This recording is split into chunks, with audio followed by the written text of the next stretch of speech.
Então vamos, pessoal. Uma boa coisa que aconteceu foi ter invertido a aula. Eu ia fazer uma aula prática hoje e ter sido um desastre, porque muitas pessoas faltaram, então eu podendo gravar aqui vai ser mais simples. Os capítulos desse livro são muito compridos, né, e muito intensos, e na aula passada eu falei para vocês de relações hídricas, ou seja, das principais limitações fisiológicas ligadas ao controle da água nos anfíbios, né? E na primeira aula eu dei uma introdução geral. E já na aula passada também a gente teve a chance de ir a campo, né? Algum de vocês estava aqui no campo? Não. Só você, né? E só o Carlos, né? Que tá lembrar o nome de todo mundo, é mais complicado. Mas foi muito legal, porque tinha bicho pra caramba. Uma quantidade enorme, girino, né? Tinha muito bicho mesmo.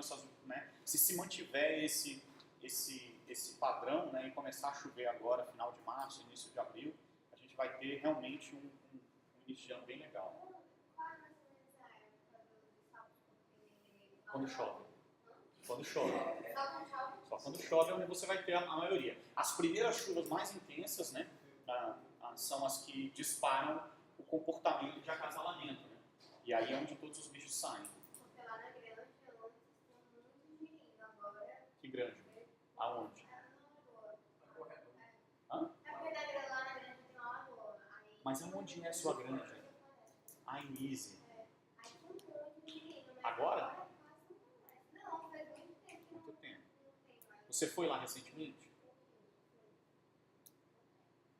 Então, teve 5 anos de... 5 anos, foram os 5 anos de piores secas registradas desde que se começou a monitorar em 1800 e alguma coisa, foram esses últimos 5 anos. Né? Então, é de se esperar, né? Então, gente, resumo do que a gente vai estar vendo nessa apresentação. A gente vai falar de padrões temporais de reprodução. Então, esse capítulo do livro, que é o capítulo 8, se eu não me engano, ele fala de padrões temporais, que é o que você está perguntando quando os sapos aparecem, né? Sistemas de acasalamento, que a gente chama de competição desordenada. Então, a gente vai falar um pouquinho de sistema de acasalamento, comportamento, estrutura, como que os animais reproduzem. Táticas de acasalamento e de reprodução prolongada, sistemas de acasalamento com ovos terrestres, comportamento e sucesso reprodutivo, plasticidade no sistema de acasalamento, e táticas de acasalamento de fêmeas e seleção sexual de características dos machos. Tá? A gente vai falar mais sobre esses 5 primeiros tópicos hoje aí, tá certo? Então, o que é o sistema de acasalamento? Tá? São táticas comportamentais para atrair os parceiros, certo? E o que é seleção sexual e em que a seleção sexual atua? Tá? O que vocês acham? O que é seleção sexual? Escolher o melhor, para que a prole ela tenha a menor genética e possivelmente ser escolhida. A prole não envolve seleção sexual. Seleção sexual está ligada com reprodução. Sim. Exatamente. Né? Então você tem um dos sexos selecionando ou escolhendo com quem que ele vai acasalar. Né? E sobre quem geralmente a seleção sexual atua? Quem que está mais exposto à seleção sexual? O macho ou a fêmea? O macho. Na maioria dos grupos, mas nem todos. Nos anfíbios, como a gente vai ver, sim. E por que o macho? Não. O canto é um mecanismo que é utilizado para seleção. Por que o macho está mais sujeito a ser selecionado do que a fêmea? Por que a fêmea pode escolher? Por que a fêmea pode escolher e o macho não? Porque geralmente são os machos que desenvolvem o sistema de competição entre si. Por quê? Por que os machos competem e as fêmeas não? Essa é uma pergunta. Né? Seleção, evolução. Pode ser que tenha menos fêmeas que macho, mas ainda não é essa a razão. Tem grupos que têm a mesma quantidade de fêmeas que macho e as fêmeas continuam selecionando. É uma pergunta evolutiva. Por quê? Por quê? Bom, você tem que ver o seguinte, que quem tem mais a perder, geralmente é quem tem o quê? que ser mais restritivo na sua escolha.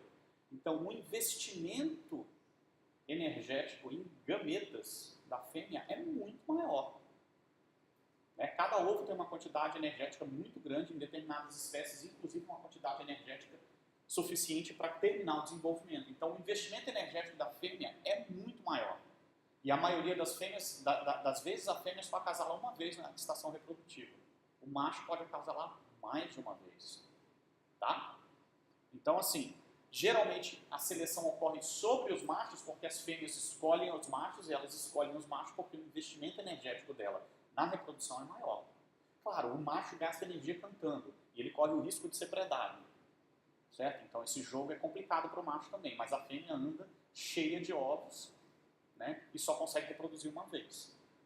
Então, quem acaba escolhendo é a fêmea. Né? Dentro dos sistemas de acasalamento, outro ponto muito importante é o sucesso reprodutivo que é limitado. Certo? Limitado pelo que em machos e fêmeas? O que limita o sucesso reprodutivo de um macho? Ou seja, quantos descendentes ele deixa para a próxima geração? O que vai limitar? Exatamente. Certo? O número de parceiros que ele consegue. E a fêmea, o que vai limitar? Se ela geralmente só se acasala uma vez.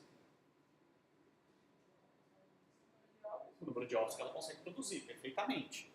Certo? E aí a gente tem um item que é a taxa de reprodutiva potencial. Certo? A taxa reprodutiva potencial é menor nas fêmeas do que nos machos. Certo? Ou seja, ela tem potencialidade de deixar menos descendentes. Por quê? Porque ela só se acasala uma vez e ela depende da energia que ela tem para a quantidade de ovos que ela vai produzir. Então, as fêmeas se tornam um recurso limitante sobre o qual existe competição dos machos e escolha das fêmeas. Por isso que existe um sistema de acasalamento nessa estrutura entre os anfíbios. Entenderam?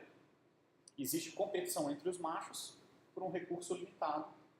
A fêmea passa a ser um recurso limitado porque a reprodução dela é limitada. Tá? Todas essas ideias são ideias que norteiam como que ocorre a competição entre os indivíduos desses grupos. Então, o problema é que depois que você coloca os ovos, a quantidade de energia que você precisa para gerar mais ovos é muito complicado. Você tem que gerar todos os ovos de novo. Isso, a gente está falando de anfíbios anuros. Agora, salamandras, por exemplo, elas têm uma coisa no sistema reprodutivo das fêmeas que chama espermateca. Ou seja, ela tem uma estrutura dentro do aparelho reprodutivo que ela pode guardar espermatozoides. Então, como é que as salamandras fazem? Elas têm fecundação interna, mas elas não têm pênis ou nenhum órgão assim. O macho coloca uma coisa que chama espermatóforo, vocês lembram disso? Então, ele faz uma dancinha lá com a fêmea, e quando ele acha que a fêmea está acontecendo, ele coloca o espermatóforo no chão, e ela vem e coleta o espermatóforo.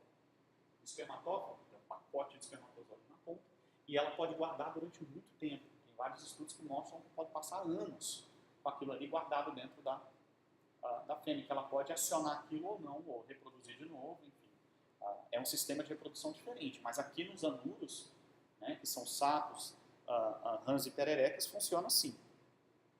E, então, existe seleção sexual, e quem está sendo selecionado são os machos, porque eles competem pelas fêmeas. Né? E que características dos machos vocês acham que podem estar sob seleção?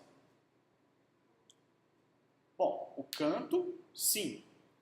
Mas de uma maneira geral, o canto é um indicativo. Né? Mas pensa no macho agora, né? Não no que a fêmea está escolhendo. O que um macho que vai ter muito sucesso entre os sapos vai precisar?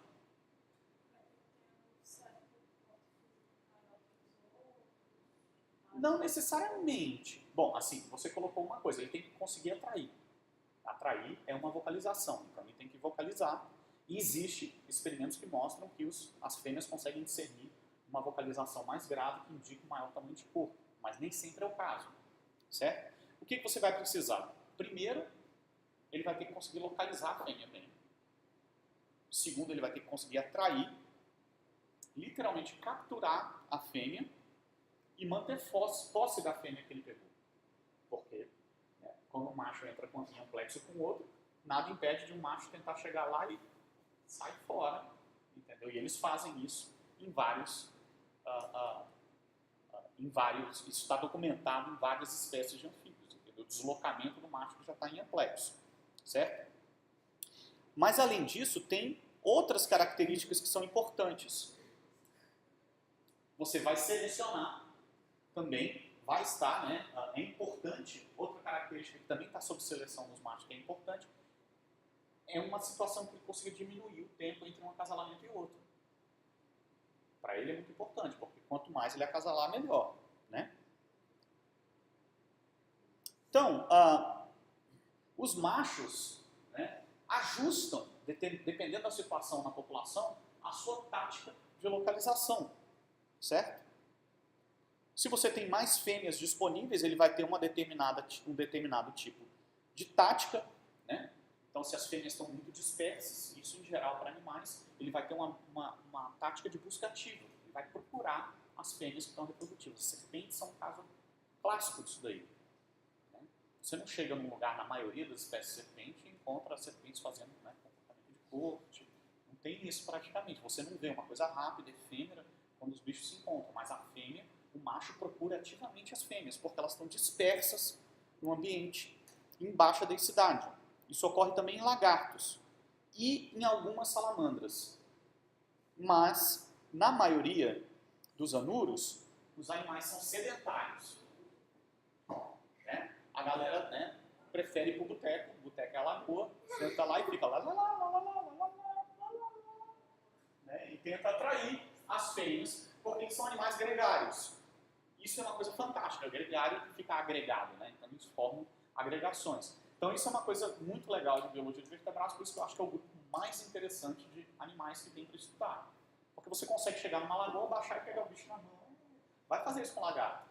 Mas vai ficar mais complicado, né? Você, né, pode chegar num rochedo com algumas espécies, o bicho está indo de um lado para o outro, ele olha para você, balança a cabeça, mas você chega perto, ele se manda. Né? Então é um dos grupos de vertebrados interessantes por causa desse comportamento gregário. Né? Então eles são sedentários, né? E cantam para atrair as fêmeas. Em geral, eles não buscam ativamente as fêmeas. Tá? Alguns bichos cantam um pouco mais dispersos entre os anfíbios, então se você chegar num lugar assim, onde você tem água corrente, lagoa e tudo isso, você tem algumas espécies que cantam mais isoladas, mais longe uma das outras. Mas a maioria é gregária, né? Moderadamente ou altamente gregária. Né? E a forma do sistema de acasalamento dos anfíbios, né, vai depender, obviamente, né, da disponibilidade temporal de fêmeas. Tá? Da disponibilidade temporal de fêmeas. Então, existem dois padrões temporais de reprodução em anuros, como a gente já ouviu falar. Né? Vocês lembram, eu falei isso na primeira aula, né? Explosivo e prolongado. A gente chama de explosivo por quê? Porque é um evento rápido, né, de alguns poucos dias ou semanas, geralmente logo depois das chuvas mais intensas, e logo após isso, a gente tem o cessar da atividade reprodutiva, esses animais passam a se alimentar e voltam muitos deles a hibernar, ou seja o que for. Né? Mas o evento é explosivo. Né? E esses padrões de reprodução, eles também têm muito a ver com as regiões onde você está estudando. Então, não, muitos poucos sapos hibernam. Né? Em geral, em regiões onde você tem extremos de temperatura, você vai ter, ou extremos de escassez hídrica. Né? Então, tem espécies que se enterram na caatinga, ou em desertos na Austrália. Então, regiões semiáridas e áridas, geralmente tem algum tipo de estivação, que a gente chama, não sei se hibernação, mas uma estivação, é uma redução drástica do metabolismo. Né? Então, a aula passada, quando eu estava falando com vocês de limitações hídricas, você tem os bichos formando casulos, ou se enterrando na areia e ficando a 1 metro, 2 metros de profundidade em leitos de rios temporários. Isso acontece muito na caatinga. Proceratops cristiceps, com Pleurodema, Diplorice, eles são animais que isso já está reportado. Outros não, eles vão ficando em volta das regiões mais úmidas, mas em último caso, eles, né, se esse negócio secar completamente, eles podem se esconder em lugares onde tem água, né, e aí reduz bastante a atividade corporal. Como animal ectotérmico, ele consegue diminuir bastante o metabolismo e ficar bastante tempo sem comer. Né? Certo? E sapos em regiões temperadas, o que a gente tem? A gente tem uma sazonalidade, ou seja, tem uma época que os animais estão ativos e outras não, que vai depender de água e de temperatura, né? Ou seja, a temperatura tem que atingir o nível médio e a água tem que aparecer para encher as lagoas. Né? Em muitas regiões que realmente você tem neve, por exemplo, quando começa a derreter tudo aquilo, aquela água que está em forma de neve, né, vai enchendo as lagoas e você tem um disparo de atividade dos animais para começar a reproduzir. Então, dois grupos muito comuns na América do Norte e Europa, mas que a gente tem aqui também, né, que são os bufonídeos, que são sapos cururus, e os canídeos, são animais de reprodução tipicamente explosiva, né, uma duração de 3 a 4 dias ou algumas semanas, mas com um pico de reprodução em uma noite, ou 2, ou 3, né, que ele está dizendo aqui. Né? Então, é o padrão que a gente geralmente encontra no início da primavera. Começa a desgelar tudo, né, e às vezes, né, quando a primavera entrou mesmo, você ainda tem neve e os bichos estão, já sai correndo em cima da neve para chegar na lagoa primeiro, entendeu? Como a gente vai ver. Tá?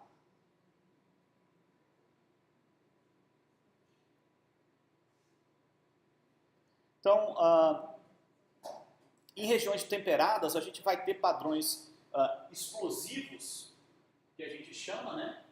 E esses padrões explosivos em ambientes frios, muitas vezes o que acontece são o surgimento do que a gente chama de massas comunais de ninhos. Então, vários animais na mesma lagoa, no mesmo lugar, todo mundo coloca ovo de uma vez só. Então, você chega numa lagoa assim que dá, né, 3 metros de diâmetro e é só o ovo de sapo na lagoa inteira. Isso ajuda a reduzir a perda de calor, porque está bem no início da primavera, e aumenta a taxa de desenvolvimento em função dessa temperatura maior. Né? Então, é o que a gente chama de reprodução sincronizada precoce. Os bichos todos reproduzem de uma vez só. E isso garante que as larvas se desenvolvam antes dos predadores. Os girinos se desenvolvem antes, por exemplo, de predadores invertebrados, um aspecto ecológico legal. Quem chegar primeiro na lagoa se dá bem, né? Você pega a lagoa recém-formada. Então, as larvas de libélula, por exemplo, que são maquininhas de matar, a gente viu lá, né? Não sei se você chegou a ver, cara. Parece um dragãozinho, né? Dentro da água, o bicho come tudo. Você colocar o dedo lá, ele morde, dói pra caramba. Né? Você se livra disso. Mas entre anfíbios também. Então, tem essa salamandra aqui, Anguiston, e essa rã aqui, que chama Lithobax silvático, se chama wood frog em inglês. É um bicho legal também, porque ele congela. Se você pegar um bicho desse, colocar no vidro, colocar no congelador, ele congela. Você abre e tira e ele sai andando vivo depois que descongelar. Tem vídeo disso, é impressionante. Então, assim, são restrições fisiológicas bem diferentes das nossas. O bicho enche o sangue de glicose, ele deixa o sangue bem açucarado, né? Então, todo o plasma no corpo, isso evita a formação de cristal que arrebenta as células, né, que o congelamento faz. Então, é o sonho de todo mundo aí, né, poder se congelar e aparecer daqui a não sei quanto tempo. Né? Antes dos invertebrados se estabelecerem, mas as larvas da Anguiston também são bichos super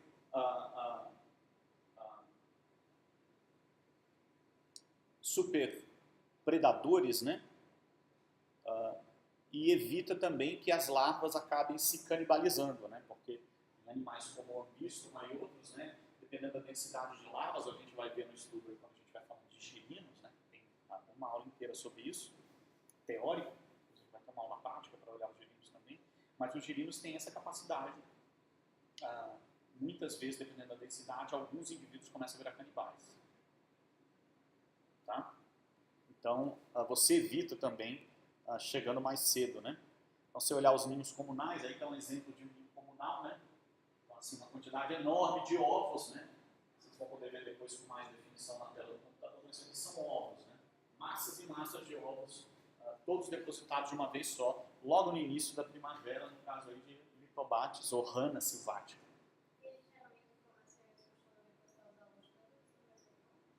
Não, então aqui você tem, como é uma reprodução explosiva, a gente vai ver, tá, em vários casais empletos ao mesmo tempo, né, numa pequena poça que se formou, e isso dá vantagens que eu estou falando para vocês. Foi selecionado ao longo do tempo para eles fazerem isso, fazerem essas massas comunais, porque ainda está muito frio o ambiente. A temperatura aí está 4 graus, 3 graus. Por outro lado, sim, né? Você está colocando todos os ovos na mesma cesta, né? Mas como você tem que pensar o que prega isso daí. Geralmente é larva, ou predadores aquáticos. Como é uma lagoa recém-formada, você vai ter muito menos disso se você é o primeiro a chegar na lagoa. Então a velocidade com que você chega é muito importante. Assim que choveu, os bichos saem para reproduzir, porque você vai ter muito menos predadores estabelecidos nesse corpo de água, que geralmente é temporário. Então não vai ter peixe, não tem outras coisas mais complicadas. Tá? E outros, né, são formados por períodos reprodutivos longos, né, divididos em períodos curtos acionados pela chuva. Né? Então tem anuros que, ao invés de se reproduzir nas regiões temperadas logo no início da primavera, ele vai se reproduzir mais para o final da primavera ou no verão, e é um animal que vai ficar 2, 3 meses reproduzindo, mas com pico de reprodução naquele momento que cai uma chuva mais forte, por exemplo. Aí o pessoal aproveita para ir reproduzir, é um sinal, né? Mas ficam alguns animais reproduzindo, né? Cantando, vocalizando, e acaba que tem um certo a reprodução ocorrendo ao longo desses 2 ou 3 meses diretos. Né? Então você tem períodos acionados pela chuva. E você tem variação dentro do mesmo animal. Né? Então esse animal, acho que é europeu, rana esculento, não lembro nem se é mais rana o nome, mas no norte da Europa ele tem um período reprodutivo só, um evento reprodutivo explosivo. E no sul ele tem diversos acionados pela chuva. Né? Então é um animal que fica entre uma reprodução um pouco mais prolongada e uma reprodução explosiva. Tá? E o que diz para esses animais quando que ele vai reproduzir e quando que ele não vai reproduzir? Né? Então, o que ativa no indivíduo, a gente geralmente chama de mecanismo proximal. Vocês já ouviram esse termo? Mecanismo proximal e mecanismo, geralmente eles dão um termo também, mecanismo final.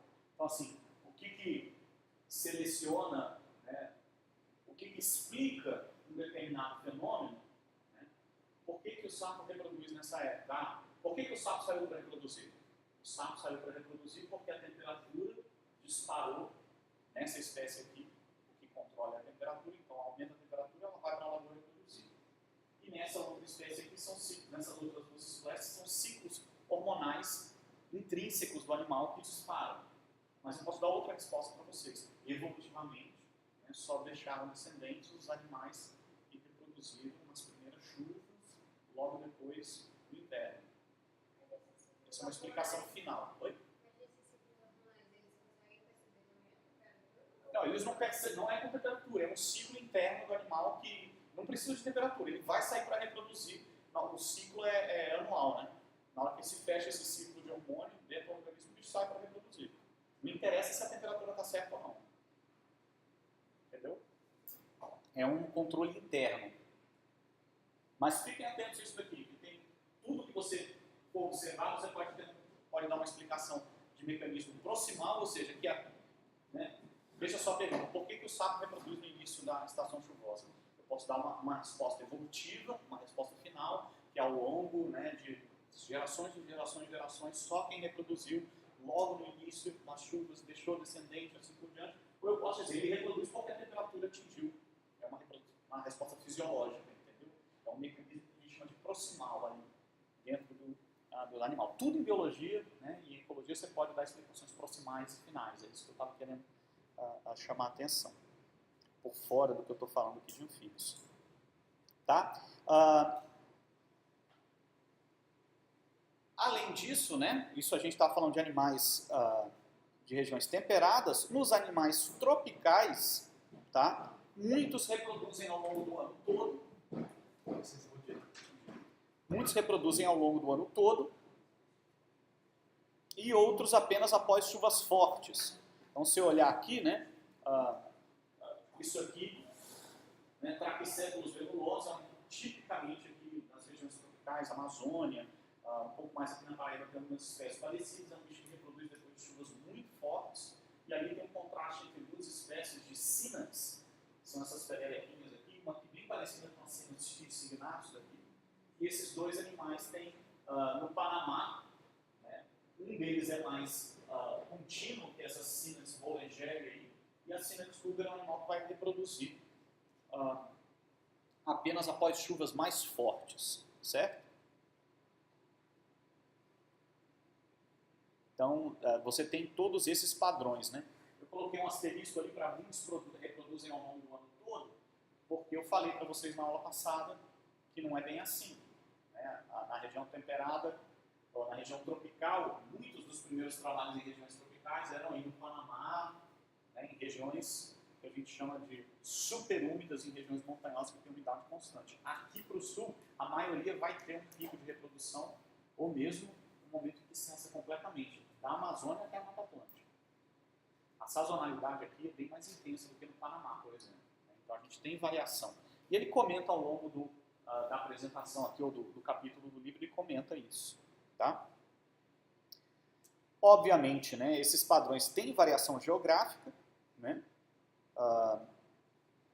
nos sistemas de acasalamento, né, então você tem variações, por exemplo, em anaxiúrios americanos, que antes era bufo americanos, em que o bicho pode, em determinadas regiões, a reprodução do bicho vai durar 2 a 3 dias, em outra pode durar até 5 semanas.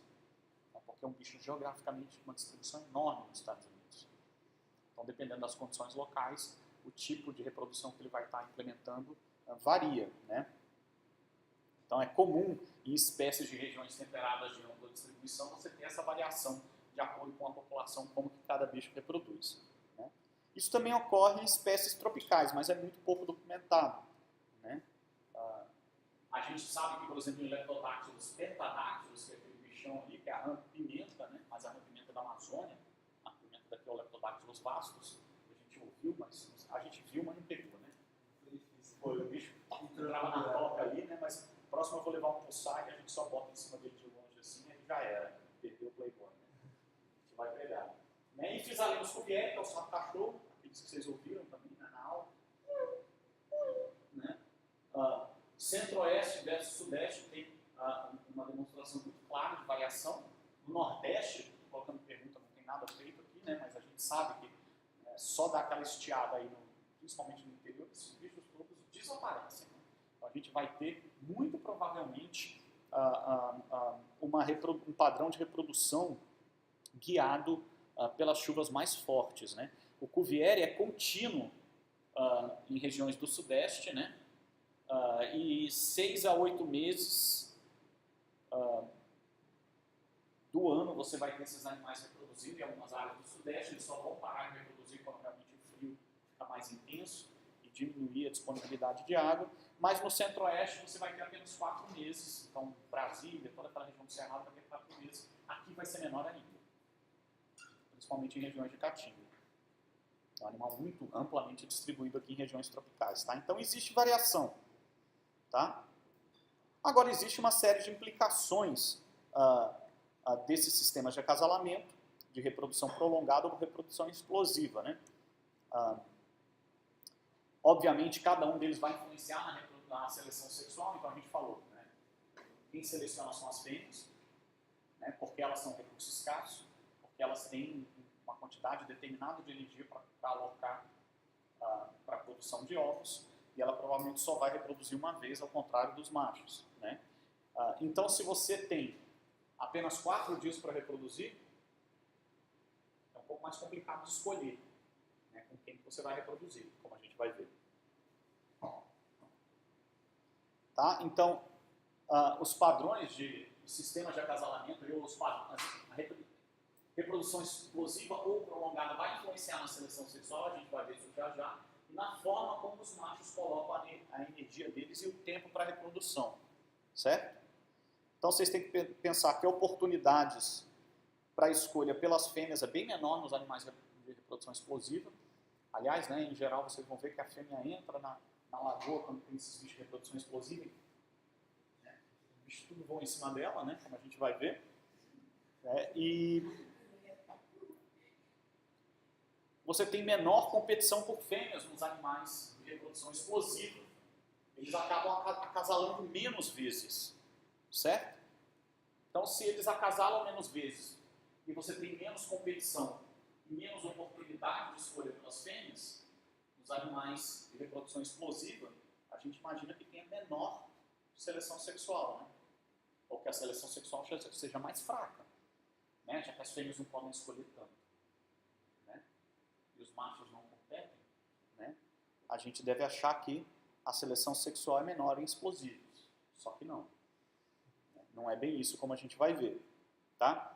Então, se você comparar dados, e são dados compilados no livro, olha, o número de espécies de animais com reprodução prolongada e reprodução explosiva, certo? Isso aqui é o número de acasalamentos que uma espécie concebe numa determinada estação. A maioria dos animais de reprodução explosiva vão conseguir no máximo aqui, olha, 3, nessa medida que a pessoa coloca, 3 acasalamentos por reprodutivo. Os animais de reprodução prolongada vão conseguir muito mais. Como é que o cara analisa isso? Ele chega, né, marca os bichos numa lagoa, vai na lagoa o tempo inteiro, avalia quantos, né, dos bichos estão reproduzindo, encontrando os pares em amplexo e assim por diante. Né? Faz uma amostragem aleatória da lagoa, todo dia, passando transectos, né, em determinados lugares, coisa que a gente não tem praticamente nada feito para dermatonotus aqui, por exemplo. É um bicho super legal de reprodução explosiva, ou Rhinella Dimi, né? Então, se for nos dias que caírem a chuva, correr para lá para fazer um trabalhinho desse, já dá uma publicação, por exemplo, que não tem esses dados para o Brasil. Certo? Então, isso daqui, pessoal, dá uma ideia de que a seleção sexual vai ser mais fraca. Né? Já que os machos vão reproduzir menos e as fêmeas têm menos tempo para escolher, a ideia é que não haja uma seleção sexual tão forte. O que pode mudar aí? O que pode influenciar a seleção sexual que não está aqui? Eu falei para vocês que tem um tempo limitado, então tem menos competição. O que pode aumentar a competição? Se você prolongar a estação chuvosa, você não. Mas eles não. A estação chuvosa pode ser longa quanto for. Os animais de reprodução explosiva eles só vão reproduzir em 2 ou 3 noites. Se você viu em férias. Perfeito. Se a razão sexual for muito disparatosa, aí vai haver competição de todo jeito, né? E é isso que acontece. Tá? Essa figura aqui mostra um índice que eles criaram, certo? De oportunidade para a seleção. Essa oportunidade diminui quando você tem uma população em que você tem presença de machos. Esse índice de oportunidade para a seleção vai aumentar. Isso dentro das mesmas espécies. Olha, o índice vai ser maior quando você tem more male bias, ou seja, mais tendência para macho na população. E tem populações de animais explosivos que tem 10 machos para cada fêmea. Tá? Então, a intensidade da seleção sexual, né, influencia no sucesso reprodutivo dos machos e, consequentemente, deve ser menor em reproduções explosivas, mas, como eu falei para vocês, razões sexuais disparatosas, como 10:1, aumentam, né, acabam causando uma seleção sexual intensa nos animais de reprodução explosiva também. Muitos machos passam em branco pela estação reprodutiva em geral. Tá bom? Ficou claro isso, né? Eles têm algum método de localização possível? Eles vão fazer igual. Cara, período poderia chamar mais atenção dos predadores? então, o negócio é tão louco, você chega numa lagoa que tem tanto bicho cantando ao mesmo tempo, que mesmo que vier um predador, a probabilidade de você, indivíduo, ser predado é menor. Está todo mundo cantando junto ao mesmo tempo agora. Então, assim, são 3, 4 dias no máximo, né? O dermatonotus é 1, 2 dias. Bateu aquela chuva de 60, 80 minutos. Você vai lá, os bichos no outro dia você chega lá, não tem ninguém cantando. Não tem mais ninguém cantando. E aí, obviamente, a duração das estações reprodutivas, né, vai mudar de animais de reprodução prolongada para reprodução explosiva, né? E isso influencia como que você usa a sua energia. Né? Os animais explosivos vão procurar disputar a fêmea. Então, olha só, a média da quantidade de glicogênio no músculo do tronco dos animais, que é esse músculo que é utilizado para localizar, dias depois do início da primavera e da reprodução. O animal de reprodução explosiva torra tudo no início. Gasta tudo e acabou, né? Os outros não, eles vão passar a estação reprodutiva inteira, inclusive param de vocalizar alguns dias e se alimentam, e aí cria outra coisa legal nos animais que têm reprodução contínua. Né? O sucesso deles vai depender do quanto tempo eles conseguem ficar no couro, não no couro vocal, tá? Vocês me interpretem errado. no couro vocal. Então, quanto tempo ele consegue ficar lá? Porque ele vai ter que parar em algum momento para se alimentar. Ou para recompor a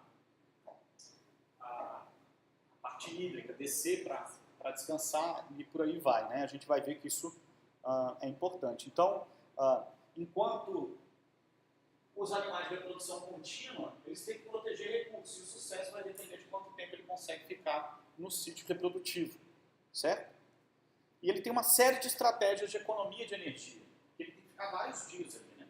Então ele pode, em determinado momento, adotar uma posição que a gente chama de macho satélite. Então, se a gente pegar um bom couro, a gente vai poder observar comportamentalmente dentro dos óvulos, que são aquelas peregrines pequenininhas, né? Então, o que acontece? Quando tem muitos bichos cantando ao mesmo tempo, você vai ver que tem um cara cantando lá, pá, pá, pá, e do lado tem um sapo paradinho, sem cantar. Se ele começar a cantar ali, pode ter uma interação, né, negativa, eles vão disputar território, né? Às vezes ele pula para um outro ramo e começa a cantar de novo, mas muitas vezes ele para e fica ali esperando. Aí se uma fêmea vem atrás daquele macho que está cantando, ele, opa, vem cá. É o famoso sapo fura-olho. Ele fica ali sentado naquela posição, né, quietinho, sem falar nada, né, e quando a fêmea passa. Agora, se todos os bichos, poucos bichos podem fazer isso, né? Porque se todo mundo fizer, ninguém atrai fêmea nenhuma, né? Porque ninguém canta. Então, é uma estratégia evolutiva que, se muitos começam a desenvolver, isso acaba sendo ruim. E acaba que na próxima vai ter vantagem quem canta. Então, se você tem, digamos, 7 em cada 10 machos cantam. Aí baixa para 6 em cada 10 machos cantam. 5 em cada 10 machos cantam. Vai chegar no momento em que vai ser mais vantajoso cantar do que ficar tentando furar o olho. Você vai conseguir pegar a fêmea muito mais fácil. Então, é uma estratégia de briga ali do comportamento. Geralmente esses que ficam nessa posição de satélite, eles são menores? Tem trabalhos mostrando isso. Tem trabalhos mostrando que não só muitos são menores, mas eles têm uma condição física mesmo inferior, uma condição metabólica inferior. Então, tive um amigo, um conterrâneo na época de doutorado, que é professor na Universidade do Mississippi agora, o Chris Larry, né? Era o Yeti, a gente chamava ele, cara desse tamanho, né? Loiro, engraçadíssimo. Mas ele ficava o dia inteiro lá fazendo as coisas no computador e ficava lá com as imagens de satélite não, de radar que eles tinham, de chuva, ele falava, tá chovendo. Ele corria no campo para pegar os sapos de reprodução explosiva. E muitas dessas espécies têm macho satélite também. E ele pegava o bicho na hora. E ele fez um trabalho que ele publicava experimento. Pegava o bicho que estava macho satélite assim, dava uma injeção de testosterona no bicho, soltava, começava a cantar. Né? Pegava um bicho que estava, esse mesmo bicho que estava em posição de satélite, tirava o sangue e analisava, e você conseguia ver que ele tinha níveis altos de corticoide, que é um indicativo de hormônio de estresse. Então, e depois ele pegou os mesmos machos, ele cortou a ponta do dedo de vários bichos desses, você fez cortes, dá para ver os anéis de crescimento. E via que o bicho que era menor, que estava em posição satélite, não era mais novo. Então ele conseguiu mostrar que o bicho não era mais novo, que ele tinha uma condição de estresse maior medida pelos níveis de corticoide e que, se você colocasse testosterona para combater o nível ele imediatamente começava a cantar. Então o que impedia ele de cantar era uma condição corporal inferior mesmo. Entendeu?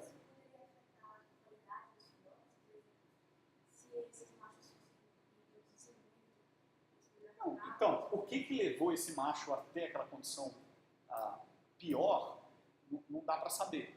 Pode ter sido fator ambiental, pode ter sido simplesmente uma genética ruim, como você está pensando aí implicitamente.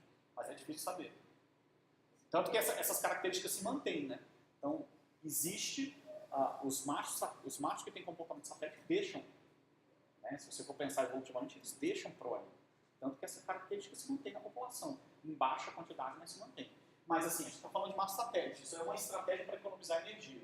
Não necessariamente o bicho está mal, entendeu? De vez em quando ele pode assumir essa postura satélite para volta para dar uma descansada e voltar a cantar. Outros não, eles são obrigatoriamente satélites o tempo todo, que é o caso que a gente está discutindo. Ele pode só cantar quando ele vê que tem fêmea presente, né?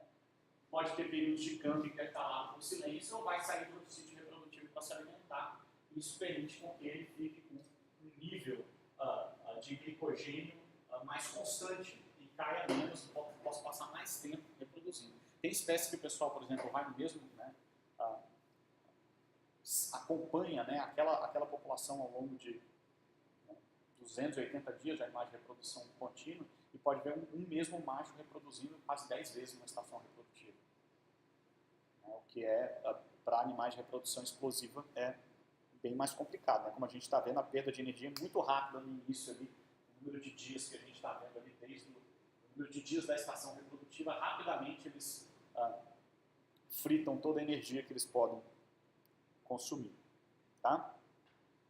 Então essa distinção entre explosivo e prolongado é interessante, ajuda a identificar o sistema de acasalamento, mas ela não é totalmente determinante, como a gente vai ver. Existem 3 tipos de sistema de acasalamento em anfíbios. Tem o que a gente chama de competição desordenada, CD, leque. Sabe o que é um leque? Não. Nunca viram nada de comportamento animal? Leque. Não é leque não, é um leque. LEK, eu coloquei aí até para vocês entenderem. Leque é um sistema de acasalamento que tem muito em aves, né? Você tem um grupo de machos fazendo display para fêmea. Certo? Um grupo de machos ao mesmo tempo fazendo display para fêmea. Né? E você tem um outro tipo que é a defesa de recursos, como a gente vai ver. Né? A maioria dos animais explosivos é a competição desordenada, mas nem sempre. E essas distinções aqui entre esses 3 grupos principais, elas são artificiais. Então tem coisa que fica entre uma e outra, que é difícil você dizer se é leque, se é defesa de recursos ou se é competição desordenada. A gente foi no campo lá e a gente viu alguma coisa parecida em alguns bichos. Então, os leptodáctilos troglodites, ele canta na entrada de uma toca e ele reproduz dentro daquela toca. Então, você pode supor que ele está defendendo aquela toca. Depois tem um monte de coisa que você tem que fazer para provar que realmente aquilo ali é defesa de algum tipo de recurso. Existem outros bichos que estão todo mundo cantando ao mesmo tempo dentro, em volta de uma lagoa, né, em que não tem um recurso definido. A gente vai ver que isso entra mais como leque. E tem também como leque. Como leque, não como leque. Como leque. Competição desordenada em animais de reprodução explosiva, como a gente vai ver. Né?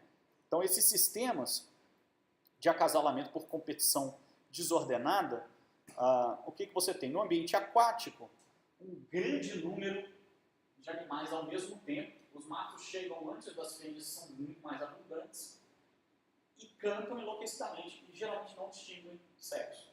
Então eu vi isso aqui com Rinella, né, com a Rinella Jim, eu fiz as gravações, a gente descreveu o bicho, o canto do bicho, né, que a gente tem no Nordeste inteiro, pela primeira vez, acho que foi em 2010.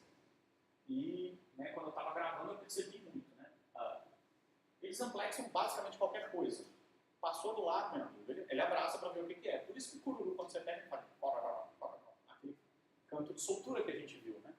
Aquele canto de soltura, né, você pega um macho e forja um amplexo com a mão atrás dele, ele vai fazer um movimento um pouco e vai emitir um som tipo, eu sou espada, você está perdendo seu tempo. Desamplexa que a gente não vai ganhar nada com isso. Certo? Não vai ganhar nada com o negócio. Mas eles tentam, tentativa e erro. Se tiver de outra espécie, muitas vezes o cara vai lá e pega em amplexo, e como não tem canto de soltura, ele fica lá abraçado com um bicho de outra espécie. Né? E fica preso ali, e né, o que passar na frente. Quando eu estava gravando esses bichos, né, é muito interessante. Eu estava parado, aí eu gravei um animal desse, eu coloquei num saco para servir de testemunha da gravação, é um bicho que não estava escrito. Aí eu coloquei na minha mochila, na beira da água ali, e voltei para dentro da água para gravar. Eu estou parado ali, o bicho ficou pulando dentro da mochila. Aí eu olho para o outro macho que eu estou tentando gravar, ele vira a cabeça e olha para a mochila. Aí eu falei, nossa, aí ele saiu nadando, foi lá e ficou cercando o saco dentro da mochila, ele queria flexar naquilo ali de qualquer jeito. Ele viu o movimento lá na beira. E saiu numa busca ativa para tentar pegar, porque vai ver que é uma fêmea. Né? Vai ver que é uma fêmea. Ele foi em cima para ver o que ele dava. Então tem essa tentativa e erro. E aí, né, se você for olhar, olha o que acontece, né? Duas espécies ali, 76, 78, ó, Bufocanorus, em preto você tem os machos. Olha só, né, os machos chegam brutalmente ali na lagoa nesses dias de reprodução que foram em maio, nesse caso, e aqui em abril, né, as fêmeas dão uma parecida, mas desaparecem. Quase tudo que você vê é macho, E uma grande quantidade deles cantando ao mesmo tempo. Né? E aí, quando a fêmea chega, né, o negócio pode ficar complicado para o lado dela. Então, você tem...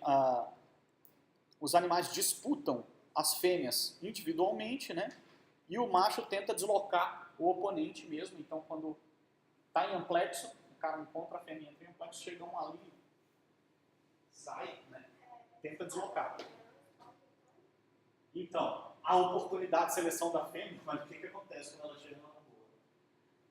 Você tem 4, assim, são bolas, que eles chamam, né? Mating balls. Aqui são 3, tá vendo? Tem a fêmea aqui, já tem 2 abraçados, aqui tem 1, 2, 3, 4. Não dá tempo. Não dá tempo. O bicho começa a reproduzir. Oi? Pois é. Bom, vai ver, ela gosta também, né? Como é que você vai ver? Você não tem como dizer, né? De certa forma, essas bolas de acasalamento que, infelizmente, muitas vezes pode ser fatal. Você encontra casos como esse daqui em cima, em que a fêmea morre afogada. Porque tanto bicho em cima, a fêmea e outros machos morrem, a galera morre afogada na brincadeira. E muitos, nessa disputa, utilizam espinhos, dentes e uma série de outras coisas para atacar o oponente para conseguir manter um amplexo. Tá? Então você encontra esse tipo de coisa aí, né, dentro da lagoa. Né? Então a fêmea está aqui embaixo, né? Vocês podem ver. Se eu colocar mating ball frogs, eu colocaria frogs no YouTube depois. Se eu colocar mating ball, eu não sei o que pode acontecer. Entendeu? Eu não tentei, eu acabei de pensar nisso. Coloca mating ball frogs, né? E aí você vai ver vários exemplos aí, né? De sapururu, né? Tem alguma coisa. E aí, óbvio que muitas vezes a fêmea acaba colocando um ovo assim. E todo mundo joga espermatozoide ali, né? De uma vez só. Claro que o bicho que está atrás, na melhor posição, com a cloaca mais em cima da fêmea, vai fecundar a maior quantidade de ovos. Mas ele não necessariamente vai fecundar todos. Existem trabalhos genéticos pegando uma única ninhada, pegando os girinos que se desenvolvem, fazendo tipagem, e eles veem que algumas ninhadas têm mais de pai. Então, como eu falei, tem algumas espécies aí, no Rio Grande do Norte, ali é a Rhinella dili, que a gente descreveu nesse trabalho de 2010, aí, o canto de anúncio do bicho, né? E aqui o Dermatonopsis, que a gente viu o girino na última aula de campo, mas não viu os animais, né? Um bicho bem legal, um microirídeo, chega a ficar desse tamanho assim, é o famoso saco coxinha, como eu falei para vocês, né? Não porque ele é um coxinha, mas porque ele parece uma coxinha, tem um focinho, a forma do corpo é bem, lembra bastante uma coxinha, tá? Né? E o que acontece em competição desordenada? Olha, os estudos que o pessoal foi lá e analisou, viu as populações, né, tem alguns estudos muito legais, né, eles mostram que os deslocamentos, ou seja, quando um macho consegue chegar e tirar o outro cara da jogada, ocorrem em raríssimos casos, né, apenas 5%, mesmo o macho que está em amplexo sendo menor, certo? Em geral ocorre quando o macho é maior. Então aqui a porcentagem de machos deslocados, certo? Small male, small female, a porcentagem, né, os dois pequenos, né? Small male, large female, claro, né? Quando a fêmea é grande demais, é onde tem a maior frequência de machos deslocados, mas se você tem um macho grande e a fêmea pequena, não. Né? E se você tem um macho grande e a fêmea grande, também não. Mas vocês podem ver que, em geral, com o tamanho parecido, fica um pouco mais complicado de desfazer o par. Né? A probabilidade de acasalamento também, né, nesses sistemas de competição aqui, que são sistemas de competição intensa, aumenta muito com o tamanho do corpo do bicho. Ou seja, quanto maior ele é, maior a chance dele conseguir acasalar. Tá certo?